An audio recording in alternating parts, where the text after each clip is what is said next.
YouTube के दर्शकों को विष्णु शंकर का नमस्कार। दर्शकों, आज मैं आपको ऑटोमेटिक वोल्टेज स्टेबलाइजर, जो कि जिस पर मेरा अपना अनुसंधान है, जिसका बिल्कुल एक नया वर्जन है, उसको मैं दिखाने आपके लिए जा रहा हूँ। स्टेबलाइजर्स को बनाने वाली मार्केट में बहुत सारी कंपनियां हैं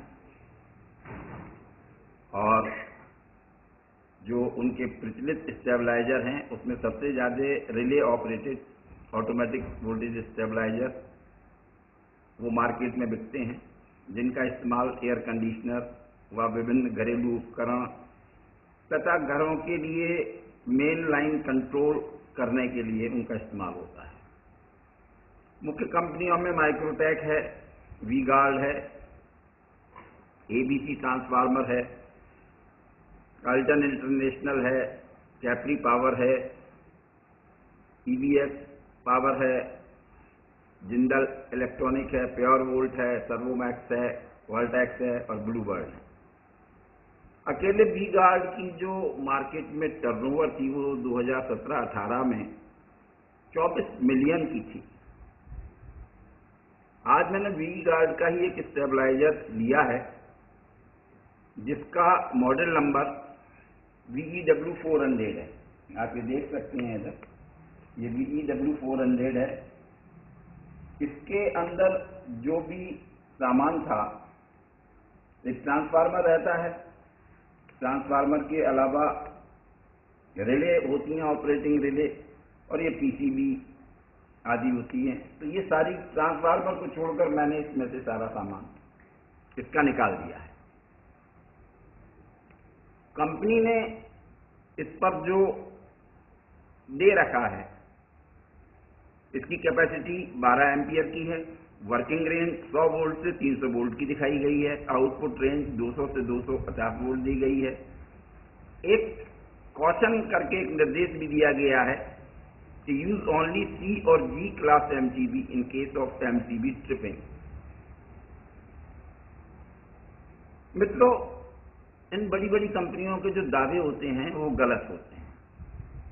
जैसे इसी स्टेबलाइजर को ले लें तो जो इन्होंने आउटपुट रेंज दी है वो 110 वोल्ट से 290 वोल्ट तक मिलती है। उसके ऊपर नीचे जाने पर जो आउटपुट रेंज है वो चेंज हो जाती है। फिर एक चीज ये भी है कि भाई इतनी C क्लास और G क्लास MCB क्यों यूज की जाए। तो मैंने खुद इसको एक्सपेरिमेंट जब किया था तो इसका सेल्फ लोड इतना था कि 30 एम्पियर की A क्लास MCB इसमें सप्लाई देते ही ट्रिप हो जाती थी,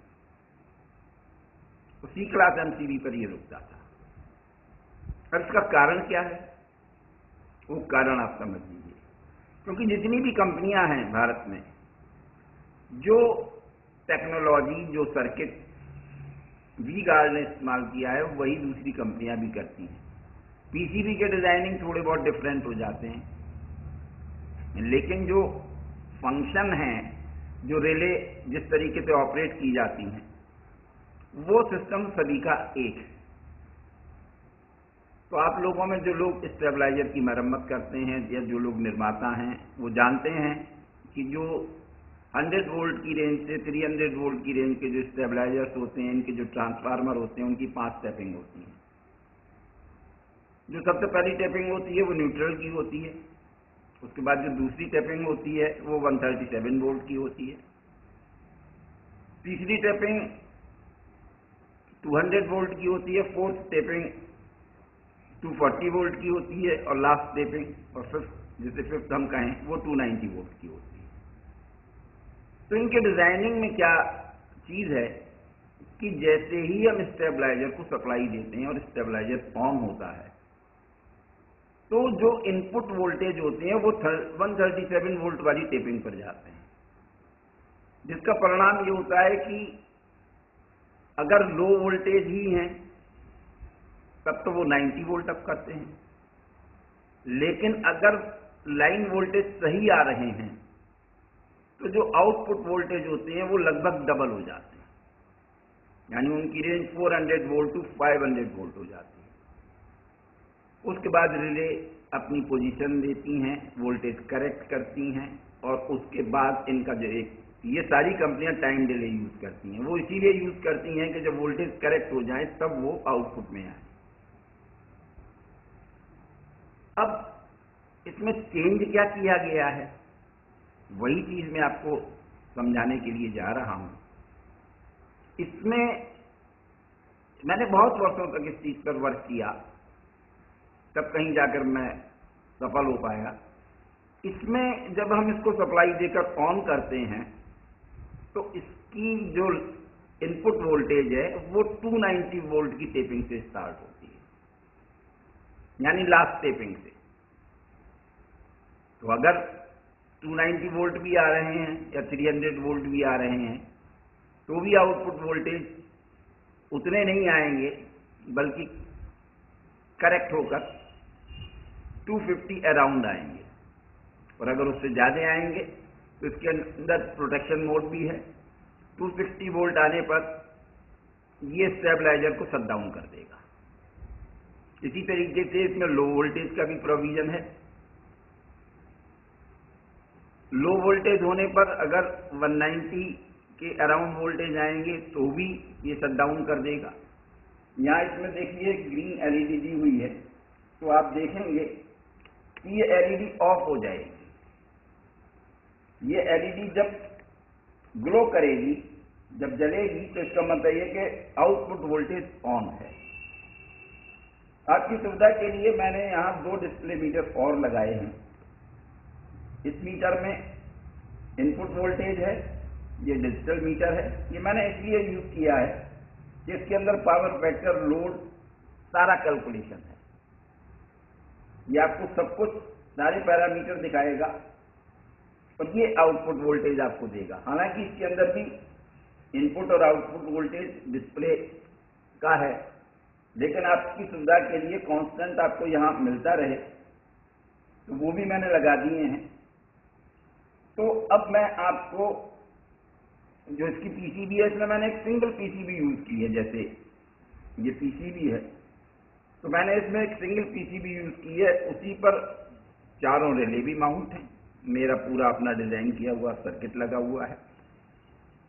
इसके अलावा कंपनी का ट्रांसफार्मर है और सीधी आउटपुट वोल्टेज है।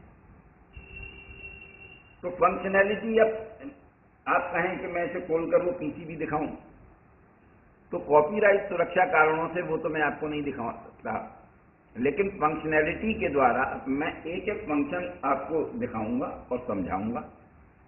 आपने एक चीज नोटिस की होगी, जो विभिन्न कंपनियों के स्टेबलाइजर हैं जिनमें 137 वोल्ट वाली टेपिंग पर सप्लाई जाती है और सप्लाई नॉर्मल होती है, तो होता क्या है कि सारी रिले एक साथ ऑपरेट होती हैं। यानी जो 3 रिले होती हैं, जिनमें 2 इनपुट रिले कहलाते हैं, एक आउटपुट रिले कहलाती है, वो सब स्विचिंग करती हैं। और जब वोल्टेज करेक्ट हो जाता है तो जो एक लो हाई कट की रिले, एक और चौथी रिले प्रोवाइड की जाती है, उसकी आवाज आती है और फिर आउटपुट वोल्टेज बाहर आती है। मैं आपको दिखाऊंगा कि जब इसमें इनपुट वोल्टेज करेक्ट अगर हमारे आएंगे तो सिर्फ एक साउंड आएगी उसी आउटपुट रिले की। जैसे ही आउटपुट ऑन होगी उसके अंदर कोई स्पाइक नहीं होगी। इसका सिस्टम क्या है कि जो मेरी पीसीबी है, जैसे ही वोल्टेज आता है तो सबसे पहले वो वोल्टेज को सेंस करके फिर जो ऑपरेटिंग रिले हैं, 3 ऑपरेटिंग रिले होती हैं, वो 3 ऑपरेटिंग रिले सेंस होने के बाद एक्टिवेट होती हैं कि किस रिले को ऑपरेट होना है। तो आइए चलिए अब मैं शुरुआत करता हूं। अब मैं इसमें नॉर्मल वोल्टेज देकर आपको वो चीज जो मैंने बताई है वो मैं आपको दिखाऊंगा।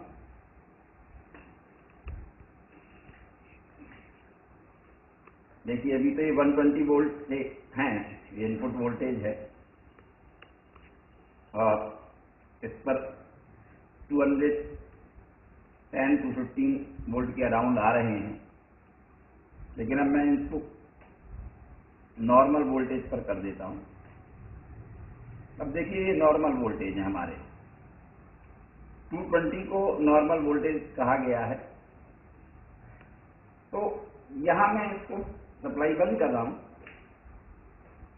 अब आप देखिएगा कि जैसे ही सप्लाई आएगी स्टेबलाइजर तुरंत शुरू होगा, क्योंकि इसमें टाइम डिले की रिक्वायरमेंट नहीं है, क्योंकि इसमें स्पाइक आती नहीं है, रिले वोल्टेज बढ़ाती ही नहीं है, क्योंकि इसकी टेपिंग 290 वोल्ट से स्टार्ट हुई है। तो ये घटा तो सकती है, बढ़ाने का कोई क्वेश्चन नहीं है। तो मैं इसको स्विच ऑन करता हूं। आप देखिए तुरंत ये लाइट जली, ये स्टार्ट हुआ। जितने इनपुट वोल्टेज हैं उतने ही आउटपुट वोल्टेज हैं। आपने साउंड पर भी ध्यान दिया होगा, फिर से एक बार ध्यान दें, मैं खामोश रहता हूं। देखिए एक साउंड आई, क्योंकि जिस रिले ने इसको आउटपुट को स्टार्ट किया, जो लो हाई तक की रिले है, वो जैसे ही स्विच ऑन हुई ये स्टार्ट हो गया, और वो भी तुरंत होती है, इसमें टाइम डिले का कोई फैक्टर नहीं। अब देखिए मैं इस वेरिएटर के माध्यम से इसकी आपको दिखाता हूं कि इसकी स्टेपिंग किस तरीके से है। बहुत सॉफ्ट स्टेपिंग होती है रिले की। अब मैं पहले नीचे की ओर ले जाता हूं, आप यहां ध्यान देते रहें। जैसे इनपुट वोल्टेज लो हुई, आउटपुट वोल्टेज फिर से करेक्ट हो गई। इसकी रेंज वैसे 200 से 250 तक है, लेकिन रिले ऑपरेशन के लिए कोई रिले 2-4 वोल्ट इधर उधर प्लस माइनस में चली जाती है। अब मैं और नीचे ले जाता हूं, देखिए नीचे गई तो फिर ये करेक्ट हो गए। और आप स्विचिंग देखिए, स्विचिंग साउंड पर ध्यान रखिए।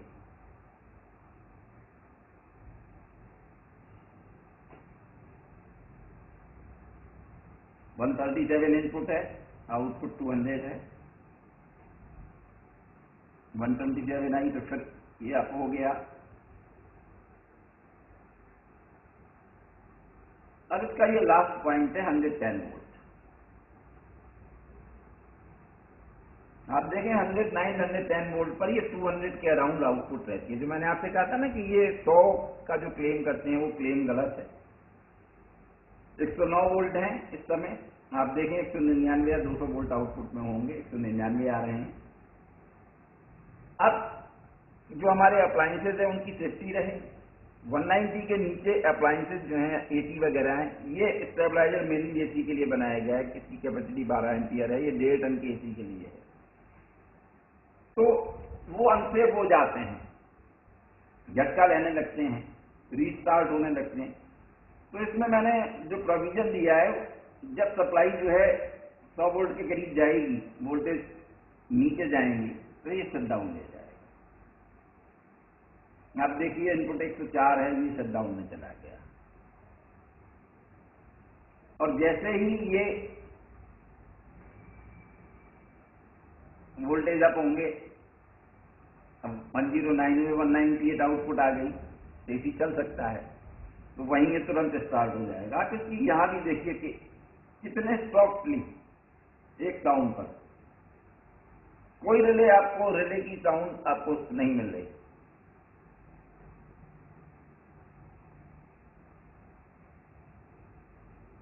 क्योंकि रिले अपनी पोजीशन में है, पीसीबी ऑन है, रिले अपनी पोजीशन में खड़ी हुई। अब इसी तरीके से हम वोल्टेज को बढ़ाते हुए चलते हैं। जैसे ही ये 250 को क्रॉस नहीं करेगा,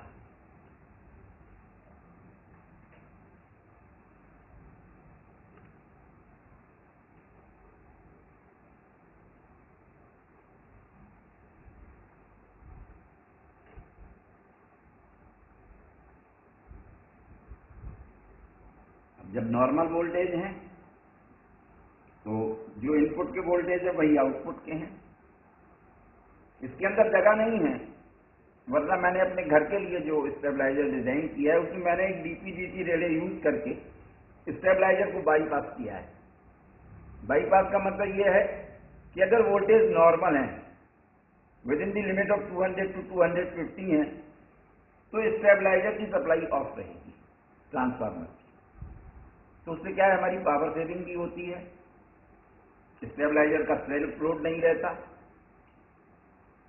और अनइंटरप्टेड सप्लाई हमें मिलती है, लेकिन जैसे ही सप्लाई, क्योंकि most of the time normal supply आती है तो स्टेबलाइजर बिल्कुल फ्री रहते हैं, और जैसे ही अगर कोई उनमें वेरिएशन आता है तो वो डीपीडीटी रिले तुरंत स्विचिंग करती है, और विदाउट एनी टाइम लैग, जितना टाइम लैग एक रिले का होता है उतने ही टाइम लैग पर वो स्विचिंग हो जाती है और लोड स्टेबलाइजर पे ट्रांसफर हो जाता है, और स्टेबलाइजर पर जैसे ही ट्रांसफर होता है तो वो करेक्ट एक्यूरेट वोल्टेज ही स्टेबलाइजर आउट करता है। अब देखिए हम इसके वोल्टेज को बढ़ाते हैं। इनपुट हमारी 234 थी, अब हमने इनपुट हमारी 257 हो गई। अभी भी ये विद इन द रेंज है, 225 है आउटपुट।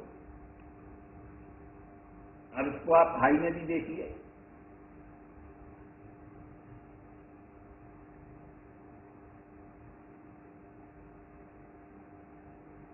मैं 290 वोल्ट दे जाता हूं, जहां तक ये इनका एक्चुअली ये फंक्शन करते हैं ये स्टेबलाइजर जो ट्रांसफार्मर डिजाइन है। अभी 290 वोल्ट हैं और यहाँ जो आउटपुट है दैट इज नियर अबाउट 251।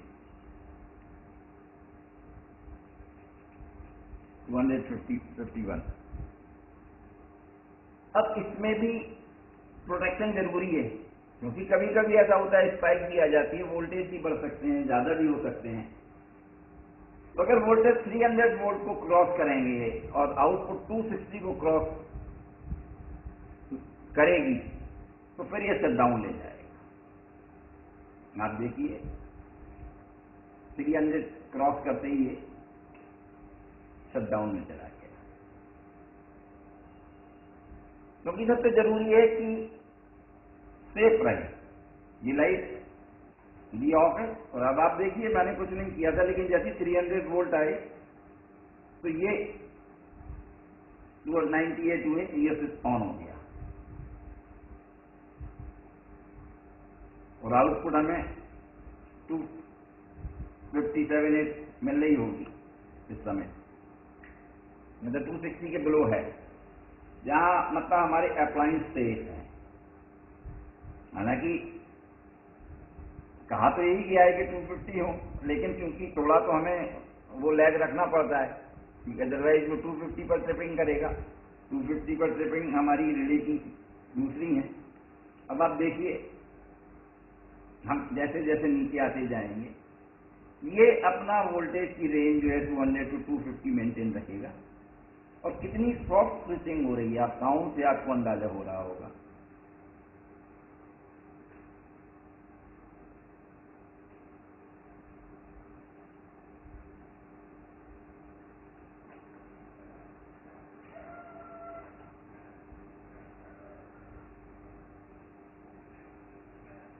अभी 110 वोल्ट तक ये आउटपुट हमें देता रहेगा हमारे अप्लायंसेस के लिए, और नीचे जाने पर ये यहाँ भी शट डाउन ले जाएगा। इस प्रकार मित्रों आपने देखा कि इस स्टेबलाइजर के द्वारा जो भी रेंज दी गई है वो बिल्कुल आपके अप्लायंसेस के लिए सेफ है। दूसरे इसके अंदर कोई टाइम डिले की रिक्वायरमेंट नहीं है, इंस्टेंट ये सप्लाई देती है और कोई स्पाइक किसी तरीके का नहीं आता। आप फिर से एक बात अब मैं आपको दिखाता हूं, हाई वोल्टेज पर भी इसके अंदर कोई स्पाइक नहीं आएगा। अब आप देखिए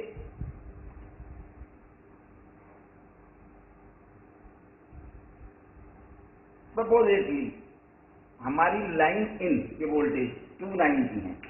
अब मैं स्विच ऑन 290 वोल्ट पर ही करूंगा, और फिर आप देखिएगा कि तब भी इसकी आउटपुट जो है वो 250 आएगी, उससे ज्यादा नहीं है। आप इधर देखें, देखिए इनपुट वोल्टेज 294 है तो 254 आ जाएगी आउटपुट, नियर अबाउट 250 से। लेकिन मतलब ऐसा नहीं हुआ कि कोई झटका ले या स्पाइक ले इंस्टेंट स्टार्ट होने के बाद भी, जबकि ऐसा किसी भी आज तक हिंदुस्तान में जितने भी स्टेबलाइजर है कोई कंपनी इस तरीके का वर्जन दे नहीं सकी है। तो मित्रों मैंने आपको दिखाया 290 तक ये ऑपरेट होता है, बिल्कुल, और कितना सेफ ऑपरेशन है इसका। तो एक चीज मैं ये बताना चाहता हूं कि ना तो ये स्टेबलाइजर जो ये मैंने यूट्यूब का वीडियो बना रहा हूं, ये इसकी सेल के लिए नहीं है। ये मैंने सिर्फ उन लोगों के लिए बनाया है जो इसकी मैन्युफैक्चरिंग में है, जो अपने स्टेबलाइजर्स को अपग्रेड करना चाहते हैं, या जो नई मैन्युफैक्चरिंग शुरू करना चाहते हैं, नए स्टेबलाइजर्स बनाना चाहते हैं और वो टेक्नोलॉजी बाय करना चाहते हैं, तब वो मुझसे कांटेक्ट कर सकते हैं।